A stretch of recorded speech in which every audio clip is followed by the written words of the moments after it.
Dopo 30 anni dall'uscita del seminario, appunto, ho deciso di denunciare gli abusi che ho avuto, abusi sessuali e non solo, vessazioni, umiliazioni e quant'altro da parte di due sacerdoti, uno dei quali era il responsabile della comunità e l'altro era assistente. Oggi questi due sacerdoti sono uno parroco, ecco, sono due parroci. Uno è un sacerdote del Padovano e uno del Veneziano, due parrocchie che fanno parte della diocesi di Treviso. Sarebbero stati loro ad abusare di Gianbruno Cecchin, ex seminarista, un macigno che lo schiaccia da 30 anni. 30 anni di sofferenze, incubi, tanti pianti. Oggi Gianbruno, 48 anni, originario di Galliera Veneta, dove è stato anche assessore in passato, è un docente di filosofia e ha trovato il coraggio di denunciare gli abusi sessuali che sostiene di aver subito nel 1990, quando da studente di teologia frequentava il seminario vescovile di Treviso.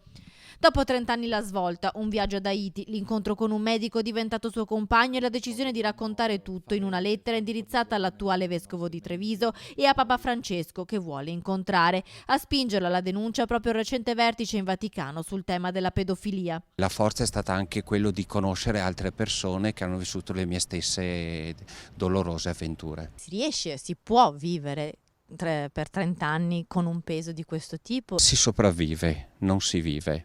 Si sopravvive perché ogni giorno ritornano indelebili quei momenti alla mente mia. Ogni sera quando vado a letto, quando andavo a letto, ritornano gli incubi, mi svegliavo di notte e ancora adesso. Che cosa mi ha spinto? Mi ha spinto il fatto che ho bisogno di serenità per affrontare degli importanti progetti nella mia vita privata. All'epoca dei fatti provò a rivolgersi all'allora vicario generale Monsignor Daniel, oggi vescovo emerito di Chioggia, ma la vergogna lo paralizzò e passò un'intera nottata chiuso in macchina senza riuscire a confessare nulla di quanto era accaduto. Oggi Gianbruno si è allontanato dalla Chiesa.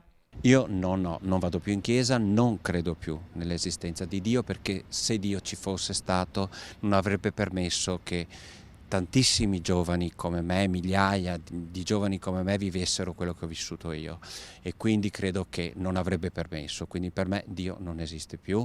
Non ha paura di affrontare un processo. Gianbruno Cecchin è sereno, convinto di essere dalla parte della verità e ai due parroci che accusa vorrebbe rivolgere una sola domanda. Gli chiederei solo perché l'avete fatto.